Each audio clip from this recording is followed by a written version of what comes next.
Starting to the bottom right here, the semifinals of the GSTL, we have the starting player for Team AxiomAcer. It is Alicia.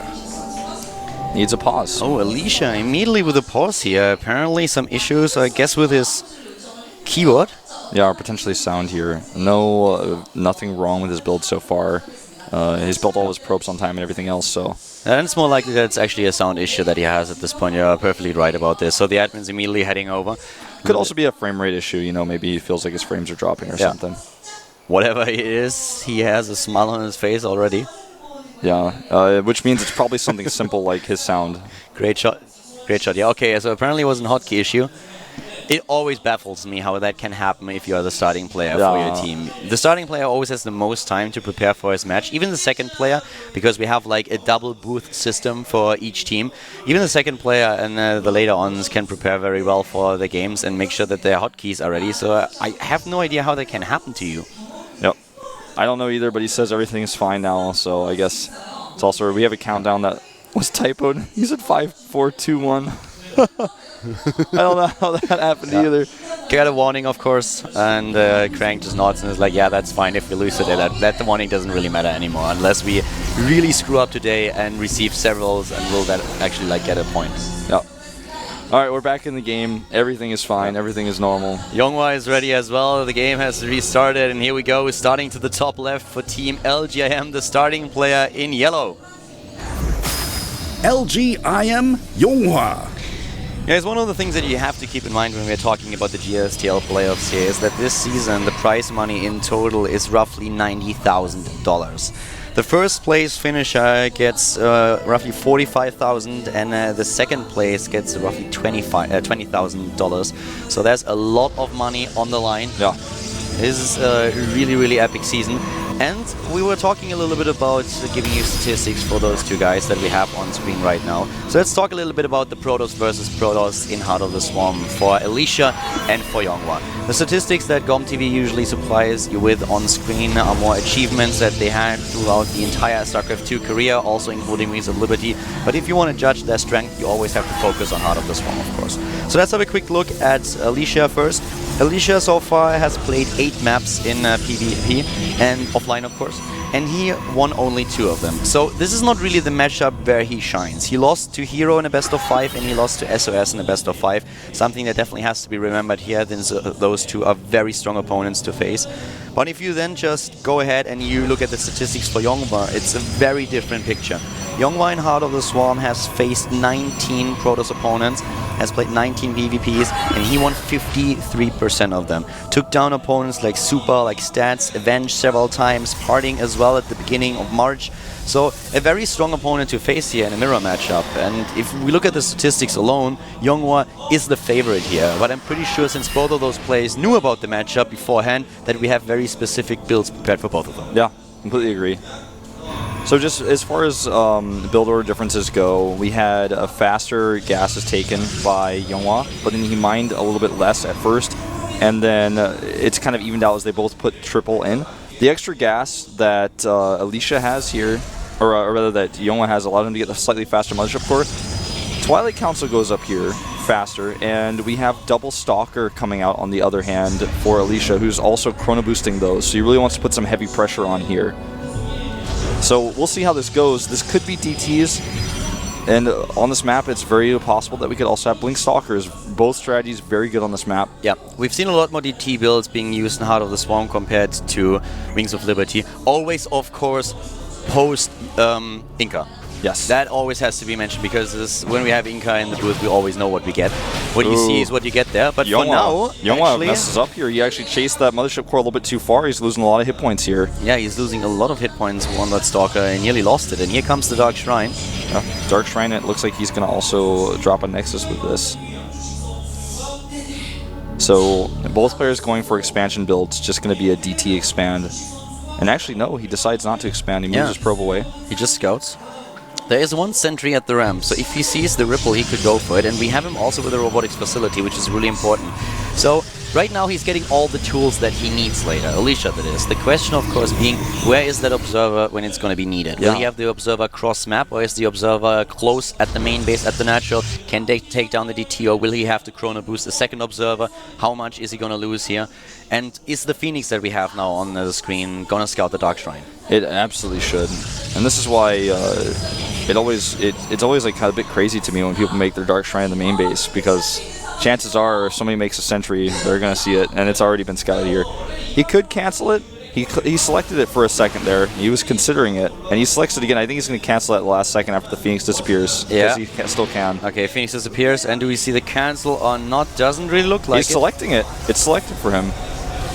And he doesn't cancel it. Yeah. Doesn't cancel, so at this point we have the first DT immediately being warped in. And Alicia does not have an observer just yet, or does he? Yes, the observer is just out, so he can immediately move over there. He's still going to lose some probes, though. Yeah, one gets the second one. Oh, no, he tries to. Quite. Can't quite swipe it. Oh, nice. That was sweet. That was an awesome, awesome move. But he loses a sentry. He loses a sentry and a probe for the Dark Templar. So that one DT was kind of worth it, but it doesn't make up for the cost of the Dark Shrine. But you can always use the DTs later, don't forget. In Out of the Swarm, Protoss with the free hallucination upgrade on the sentries have such a great tool for scouting. It's incredible. Back in Wings of Liberty, you had to sacrifice energy for that hallucination, so a lot of Protoss players were really hesitant to use it, since they need the energy also for the Guardian Shield and the Force Fields later on. But now we have the second Phoenix being sent out. It scouts the War Prism, so Alicia knows about everything that's going on here. Yeah, this should be an easy defense here. And, you know, he actually sneaks by a little bit. He may get one or two probes, but that's all he's going to get. The Observer, though, not too close by. Ah, he made a cannon. Nice. He wants to escape here, but cannot. Yeah. He can't make this happen. This is just, I mean, builder-wise and scouting-wise, Alicia has done everything just slightly safer, and this is giving him such a lead right now. Exactly, Alicia got away with the earlier expand because of it. We saw YongHwa sacrifice quite a lot of economy and time to get that those DTs out, but Alicia didn't skip on the scout, so he knew exactly what was going on. He could prepare accordingly. He made the right choices beforehand, even getting the robotics here for the scouting. So even those Phoenix scouts that we always see, that gives him the perfect picture of what's going on, and he takes the lead in the game because of it. Yeah, another DT comes down here, spotted again. And right now, YongHwa's kind of grasping at straws with these attacks. Even an overcharge being used here, that might have been a bit excessive. Scout comes into the main base. You know, actually, I don't think that the Scout saw Blink being researched. I don't think he saw that, but he might have missed the Blink, but you know, in upgrades in general, Alicia is ahead. He's already about to complete his first attack upgrade, whereas YongHwa just started his own. So if Alicia keeps this up, he's going to take a magnificent lead in the game. He's already heading into charge and getting his first Immortals here, so a really good spot for him. The War Prism is still trying to find some kind of gap in the defense of Alicia to move in and maybe drop another DT or anything that he could potentially do damage with. Yeah. Alicia's going for an Immortal drop, and this is going to be very annoying. You know, right now, basically, YongHwa's testing Alicia's multitasking. He just keeps sending these DTs in to be annoying, and every time he's not paying attention, he might lose some probes. That Immortal drop is going strong, but this DT is going to get several kills here. Even he could ignore the cannon. Could have gone and gotten a few more there. But here comes the Immortal drop. He actually has another move into the main base here. Immortals are being dropped here, doing damage in the main base. What is that? Is that another War Prism, or does he just send a hallucination in there? In the main base of who? Sorry. Top left. I don't see anything anymore. Oh, there. Okay. Hallucination. It wasn't on. Oh, the blink, wow. and he doesn't know about it. He could get it. Oh my god. That was so cool. Oh my god, that was intense. Drops the Immortals, and then the Stalkers have needs to get out. There could be a blink. Oh! He gets the blink. Oh my 11 god. hit points left. He's gonna lose one of the Immortals. But he takes a few Stalkers with him. He should not be fighting with those Stalkers. That was actually so well done. Alicia and YongHwa, both that blink nearly took down the War Prism, and YongHwa is up against those two Immortals since Alicia drops them immediately, but then tries to move back in, and once the cooldown is ready, Alicia knew that he's gonna lose at least one of the Immortals. Moves in with the War Prism, picks one of them up, moves back, and sacrifices one, but at least that Immortal gets a few Stalker kills before it's taken out. This entire game, every single 20 to 30 seconds, hallucination is made and sent. He is just scouting non-stop. There's never a mystery for Alicia about what's going on. Every single time he has the energy for it and he doesn't have an active hallucination, he makes one. And this is one of those things that Protoss players complained a lot about in Wings of Liberty, that it's very difficult for them to scout what's going on. Once then there is a wall at the opponent's base, they can't send a unit in anymore and they have to wait for observers, and even observers are oftentimes sniped. Now they have hallucination, they have everything that they need, and Alicia is using it in such good fashion. Yeah. A little bit of a faster Nexus for YongHwa because he had a pylon blocking Alicia's Nexus. And that was just a big annoyance for him. +2 about to be done for Alicia. Is hitting a really nice timing here to try to deny the third base, but a DT is harassing a little bit. And where's the Observer? Is getting quite annoying. Chases Alicia back, the Observer is cross-map, he has to bring that back, and a lot of those units already losing their shields, and this is really annoying for Alicia to handle. Yeah. It actually means he can't really hit his timing like he wants to. Yeah, he cannot move in. He's just trying to run away and make sure that the Dark Templar can't focus on one single unit. And now he runs away, and just in time, that Observer is nearly there. Yeah. But now that the Observer is there, these can go be annoying elsewhere, including in trying to cancel that third base. This attack from Alicia is really strong, but the problem is there's a wall set up. He's going to have to break through.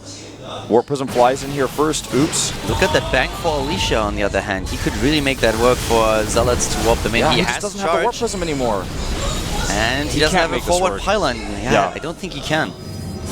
Oh, a DT now suddenly at the third base, and we have him up in. And those Zealots take it out. There is an Observer present. YongHwa is mining first from his third base. Yeah, he's not only mining first from the third base, he still has the threat at the bottom right with the Warp Prism. Yeah, he's still just around being very frustrating. Stargate here means we will see a Tempest transition, but Alicia just really had a timing plan that did not work out. Really nice defense by YongHwa. He had the wall set up, and I think one of the big crucial problems for Alicia's attack was the sloppily lost his Warp Prism. With the Warp Prism, that bank he had, and still has, could have been so useful for Warpins. Yeah, and also the Dark Templar at the beginning just delayed him so much, and this is just how you need to use those DTs in the later stages of the game. You don't just get the Dark Shrine out there and try to make the initial damage and then forget about it. Warp them in every now and then, try to find out if your opponent has a gap in his detection, take down a few probes in one of the mineral lines. This is exactly what YongHwa has been doing the entire time. And here comes that transition now into Tempest that you were already talking about. We have the Fleet Beacon and the second Stargate on the production tab. Also, both players are heading into additional upgrades, researching that +3. We have Charge coming up for YongHwa too. And he is still active with that Warp Prism. Yeah, this is really starting to take its toll on Alicia here. The cannon could be targeted. He will defend this, but it's just annoying for him. He lost some mining time. He's already lost enough of it. The Tempest that he's going to make, though, those can change this game so rapidly, and I'm going to double check, but I do not think they have been scouted yet. We had this one game where Killer was playing, where he was up against a lot of hallucinated Colossi, and he targeted the wrong ones all the time. And this is something that YongHwa could do once he identifies that he's up against a Tempest play. Just get hallucinations out there and hope for the best moving into the battle. But we already have the LGIM Protoss moving across the map, so he really wants to be aggressive now. Yeah, he's seen the Tempest. He saw the Fleet Beacon. He's going to ready hit with Charge. Yeah, he wants to hit with this timing because he knows that right now Alicia's waiting, trying to invest all of his resources in Tempest, which are expensive. They don't do a lot of DPS. They're mostly zoning units, so he's going to try to attack here with his Colossi while he knows his opponent has 0 Colossi to defend. I think actually the game was Zhangbi against Killer. I'm not 100% sure about it, but that was very indicative of what you can do if you have Colossi and you have a lot of sentries available, so you can use that for additional hallucination. Would love to see that from YongHwa too. He's going into additional Archons. He is waiting for his charge upgrade. He's getting a lot of gateways behind it for the next round of Warpins. He does have a few sentries, Scouter, and I think he will probably use that hallucination upgrade. He's just going to run in here. Time Warp is baited. Doesn't really look like he's going to use it. He seems feedback on the Mothership Core. Really smart here. Yeah, and here we go. Moving in immediately, trying to go up that ramp. No hallucinations being used for him. Blink forward. Only one Tempest Stone. The Tempest actually doesn't target properly. Yeah, the Tempest needs to be targeting those Colossi or some Archons here, and it looks like this may be enough. The Archons are actually really participating in the battle for YongHwa. A lot of those were stuck in the back. Alicia's Immortals, if he can close the distance on the Colossi. Both of those Tempests doing the damage right now, trying to take down that Mothership Core, but a retargeting on those Colossi.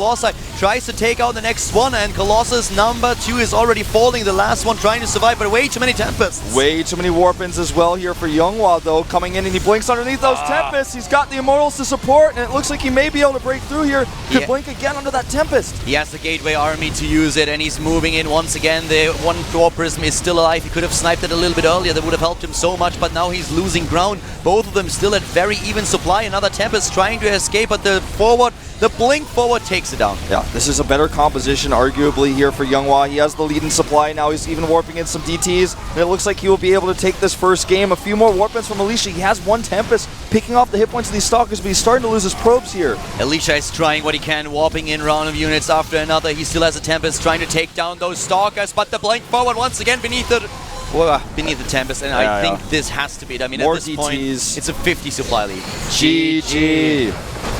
And well, we said it before.